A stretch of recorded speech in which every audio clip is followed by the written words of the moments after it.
We're going to be talking about Chechnya and Dagestan and its relationship to Russia over the last couple years. Over the last several years, we're going to go deep. Basically, the reason we're talking about this is because there was a terrorist attack in Dagestan this past week where 21 people were killed. This comes off the heels of a few weeks ago or around a month ago, another terrorist attack, which was the largest that ever happened in Russia, which was a shooting at a concert in Moscow. 145 people were killed. These were both Islamist terrorist attacks.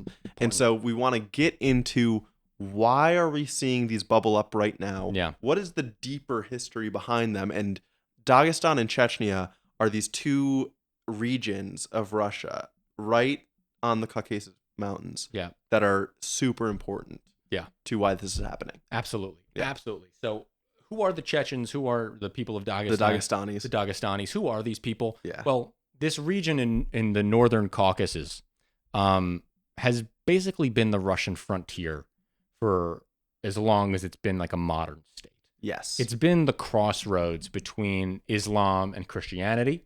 Specifically in Chechnya, I know that this area Islamized in the late medieval period. Mm-hmm. And so in that late medieval period is where the Muslim culture becomes much more prominent in Dagestan and in Chechnya. Yes. And also what this is doing is it's brewing a deep independent fervor within these two people.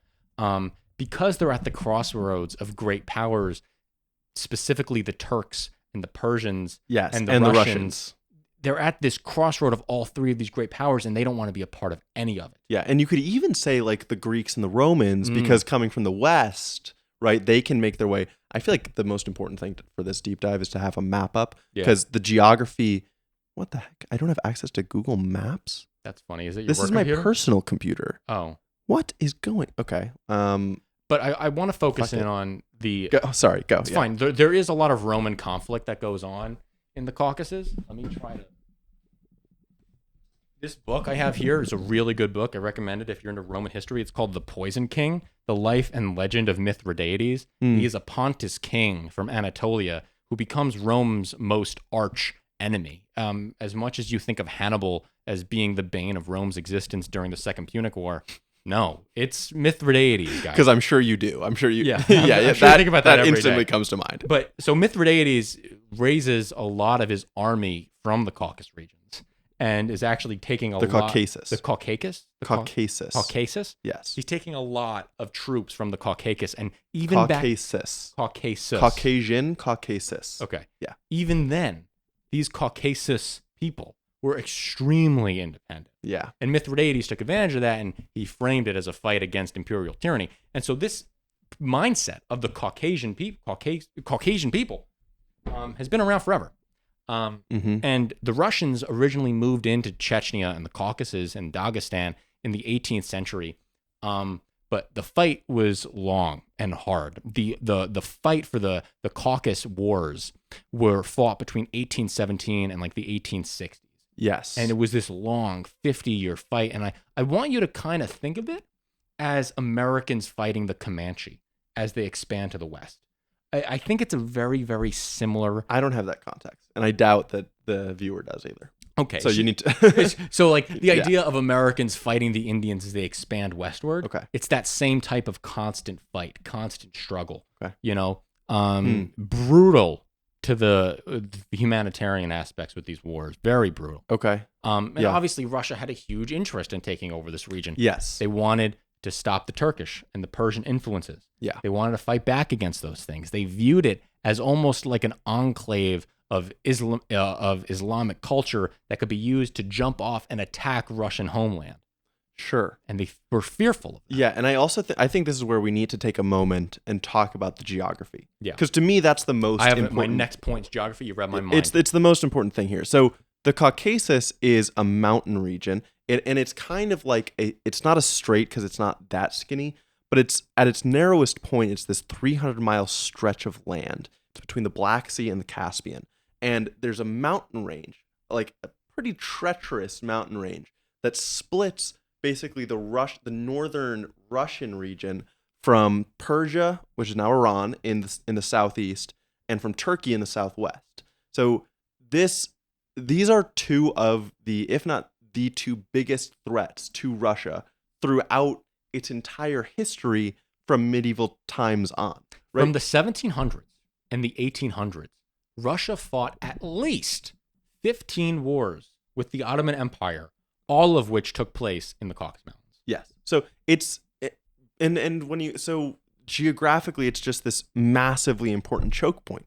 If you can hold the Caucasus Mountains, you have a huge geographic barrier between yourself and your biggest threats. Mm-hmm. Russia's entire geopolitical strategy is about reaching these gaps. And I would argue the Caucasus is the biggest, is the most important territory for them to hold to make sure that they can defend themselves against threats of invasion. Yep. So this has always been huge for Russia. And that's, I think, the most important thing to hold in your head when you talk about what happens going forward. Yeah, I totally agree. And so the Russians conquer it in the 1860s. They hold on to it partially because it is a mountainous region. Yeah. And these pockets of resistance don't just go away. Exactly. They're still there. Yes. It's just the Russians can't reach them, and then these pockets of resistance can't form a cohesive government. Yep. So, after the monarchy collapses in the 1917 Bolshevik Revolution, Mm-hmm. no, I shouldn't say that. Not in the Bolshevik Revolution. The first Russian Revolution prior to the Bolshevik Revolution. Okay, Russia collapses, Mm-hmm. and Chechnya forms its own state Yep. for a couple years. Yes. No, a couple months. Okay. Not that long. They formed their own state. This does not last long. The Soviet Union comes in, invades, takes their shit over. They don't get to keep their state for very long. And they become their own Soviet republic inside of the larger USSR. Mm-hmm. And the Chechens were never satisfied. During World War II, some Chechen leaders actually sided with Nazi Germany in hopes of gaining their independence. And that ended up giving Russia exactly the rhetoric it needed to do one of the worst things ever. They carry out a massive deportation operation of Chechens in 1944 because Stalin is basically afraid. It's not really because they're siding with the Germans, but he picks out those few bad apples to say, we need to get rid of the Chechens. Oh, because a few of them. Yeah, right. A few of the bad apples. Yeah. It's like, but he's worried about them forming their national identity. Mhm. And it makes sense given Chechenya's history. He doesn't do the same thing with Dagestan. So this is where there's a difference. He deports hundreds of thousands of Chechens, sends them to Kazakhstan, Kyrgyzstan, places in Central Asia, as well as in Siberia. And it's estimated that Chechnya lost between a quarter and a third of its population when that happened. So basically, Stalin squeezes, right? So to make sure that he doesn't have to worry about the Chechen problem again. Of course, this is the best way he could have ensured the Chechen problem would one day bubble back up again. Of course. And so when the Soviet Union is collapsing, Mm-hmm. it does. Yeah. And I want to say, during the Soviet Union, the Chechens faced just massive discrimination. Yes. There was never a Chechen leader in the Chechen Republic. The appointed person was always ethnically Russian until 1989, where we have this guy who comes up. Do you know what we're talking about? So in 1990, okay, as the fall of the Soviet Union is coming, in 1990, the All-National Congress of Chechen People elect an independent supporter, Zukar Dudayev. Okay? Okay. And this guy, Dudayev, I'm going to call him Dudayev, he is an independent supporter, and he wants to break out of the Soviet Union. Okay. Came to power at the right time, because 1 year later, it all falls apart. Yeah. And he becomes the first elected president of the Chechnya. of the new Chechnya. Yes. Of Chechnya. Yeah. So then Russia's not going to let this happen. Yeah. No, he's not. And Boris Yeltsin does not let that happen. Yeah, absolutely. Because again, Chechnya is just too important to let it fall to the wayside and fall out of Russia's political sphere. And it's also an embarrassment. It's also an embarrassment. This is Russia. The Russian Federation is a new state. And right away, his state's going to come crumbling apart into different ethnic groups. But then again, that's true, but that was happening for a lot of Soviet republics. But he was afraid that it was going to keep happening. One example here is they were really, really scared that like the state of of Tatarstan. Tatarstan, right? This is another example. They were afraid that Tatarstan was going to want to leave if they let the Chechen people leave. Tatarstan. The home of the Tatars, whatever.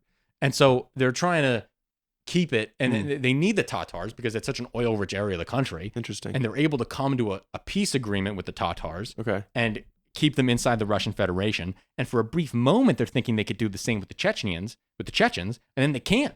And they're like, oh shit, wait, we can't give this precedent because then Tatarstan's going to leave. And we can't let that happen because then another guy's going to leave. Yeah. And so they view it as a domino effect. If they let the Chechens go, they're all going to want to go. Yeah, that makes sense. And of course, the Chechens aren't going to be open to deal making. No. Because they were just genocided. So they're not really chill with that. No. And so war begins. Right? And at first, the Russian involvement is relative. They're just trying to fund and support pro-Russian forces in Chechnya. Sounds familiar. But then they come in strong with the columns of bodies that is classic Russia, right? And they just wage all-out warfare in the urban areas. I want to say before the Russians, like it was known to the world that the Russians were fighting in Chechnya, the Chechens couldn't confirm.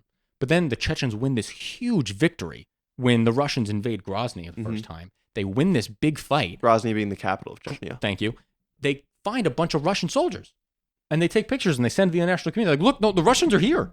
The Russians are invading us. It's the Russians who are doing this. Damn. It's not an independent separatist movement. And that's exactly what happened in Ukraine in 2014. Damn. And we'll talk about that. But that's what happened. Okay. 2014 with Putin's little green men that he described, the troops and the separatist forces. Turns out those little green men were Russian soldiers. The same thing was going on in Chechnya. It's the same playbook going over again. Totally. Okay. So Chechnya wins the first war. Yeah. This happens between 94 and 96. Yes. Yes. And they drive the Russians out, but they come to an agreement that's like, we're going to spend 5 years figuring out what to do here. Mm-hmm. And for Russia, that was just like, we're going to take 5 years to rearm, to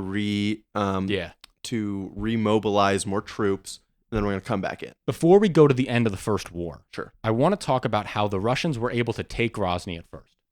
They were able to take Grozny, hold it, with 35,000 civilians dying from bombings and 5,000 children dying. Most of them actually were ethnically Russian.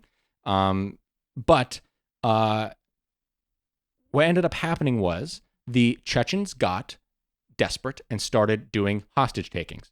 They started doing more guerrilla tactics. They started hitting ambushes in local towns. But what was happening now, Chechen fighters were infiltrating Grozny slowly but surely, trying to get it back.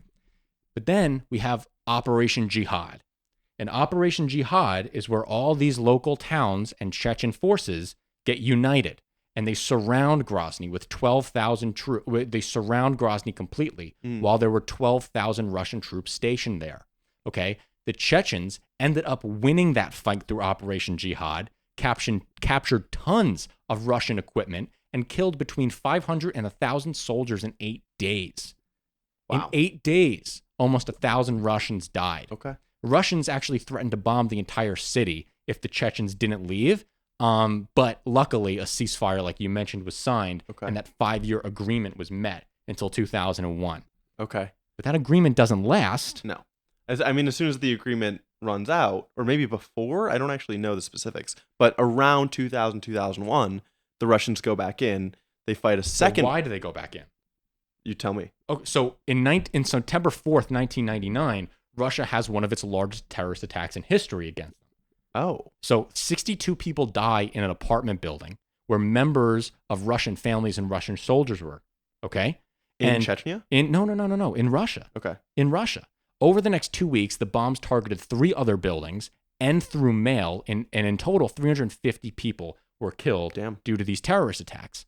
Now, these terrorist attacks are coming in a time where Boris Yeltsin is receding away from the political stage, and his prime minister, Putin, is gaining more political clout, but he's actually an unknown quantity. But in response to these apartment buildings, he's the guy that goes on TV and shows that he's going to respond in force to these apartment building bombings. He was the one to shake the hands and hug the families of those who died, and he was on TV doing that. Okay. Well, an independent committee found, an independent committee, I want to put that in quotes, an independent committee found that the Russian excursion into Dagestan inspired this attacks. Okay. But Okay. it must be noted that many Chechens and Russians accuse these attacks of being false flags. Putin's approval rating skyrocketed after these attacks, Yeah. and the theory of these being a false flag is expanded in detail in the book Blowing Up Russia, which is currently banned in the Russian Federation. So there is a lot of disbelief that these apartment bombings were actually done by Chechens and Dagestani militants. It certainly does sound perfect for Putin. Many believe that it was Putin's own guys who did it. Okay. Specifically his own guys, and then he was able to reap the political rewards from the bombings. And so then that's when the 1999 offensive begins. Okay. That's when the 1999 offensive hits. And we have like massive air raids. It's the displacement of 100,000 people. Wow. Right? Because now the Russian people are mobilized because they've been attacked. We didn't start this war. They started the war. They broke the truce. Yeah. And so the Russians were making steady progress. They get bogged down eventually outside of Grozny in December of 99, but the Russians do take the city by the February 2000. And then this is where the true history of the Chechen people come back full circle, and we get this thing called the Mountain War in the rest of the year of 2000.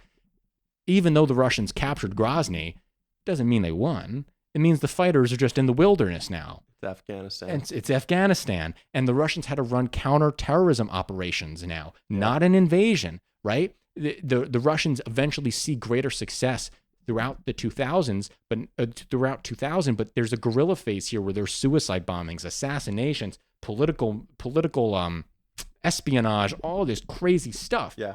And the war only formally ended in 2009 when Chechnya was finally brought in to the Russian Federation, and that's where we are today. That mountain war lasted 8 years. So I think I wanna tie it more to the present day. Please. One thing that happened in the early 2000s was someone named Kadyrov. I think it's Ahmad Kadyrov switched sides. He was anti-Russian, and Putin basically made a deal with him that was like, I will pay you a ton of money, and I will give you control of Chechnya if you side with me and you help me win this war. And so Ahmad switched sides. He ends up being assassinated by forces on the Islamist side of Chechnya. And this is where, again, it's going to tie back to modern day, is because of its history being mostly occupied by the Ottoman Empire, both Chechnya and Dagestan are majority Muslim. Yes, majority Muslim places. And so part of their rebellion is the fact that Russia allows minority Muslims, but it's not a majority Muslim place. So ethnically, they're very separate from what Russia generally is. Anyways, getting back to Kadyrov. Kadyrov switches sides. He's assassinated by these Islamists, and the deal basically passes on to his son. His son is named Ramzan Kadyrov. So you guys might have heard about this guy. Oh, is this who I think it is? This is basically it is. He has said that this guy will be the new leader of Chechnya.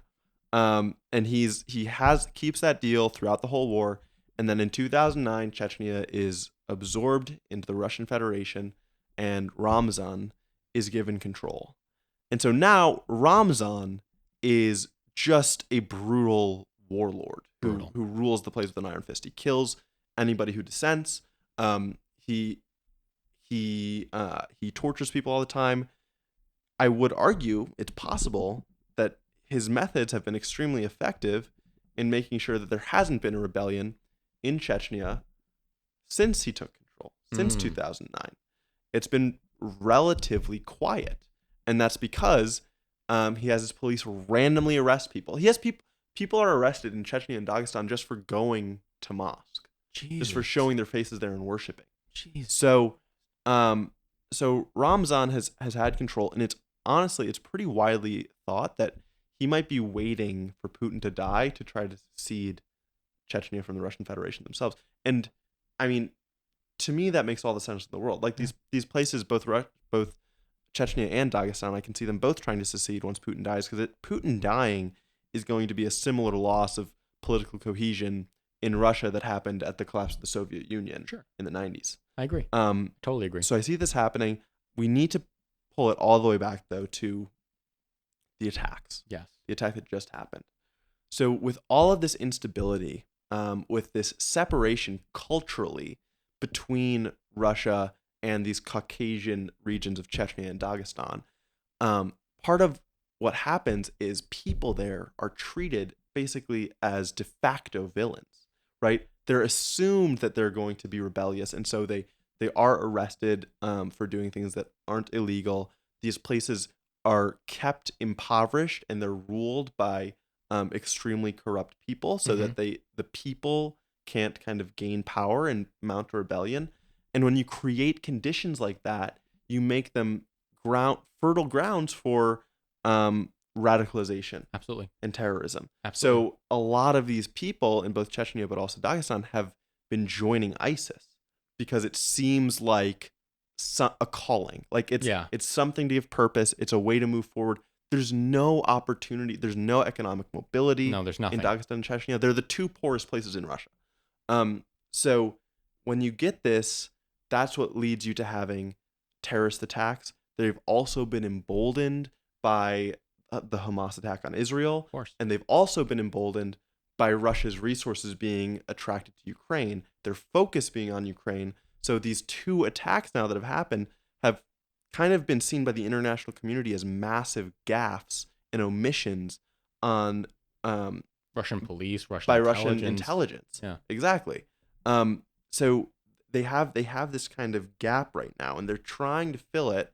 But I see this as like the most wobbly domino. Yeah. For Russia. Yeah. Right now, and one that could just. I mean, if Chechnya really goes and there's a spark. Yeah. Russia is going to have a really hard time dealing with that. Totally. And I feel like these Islamist fundamentalist attacks are the type of thing that could excite other Muslims in the region to try to organize. And do something similar. And do something bigger. And so I just think it's a very interesting, and it's one of the most unstable but important parts of the world. Yeah. So it's wild. Yeah. Awesome. Thanks, guys. See you next week.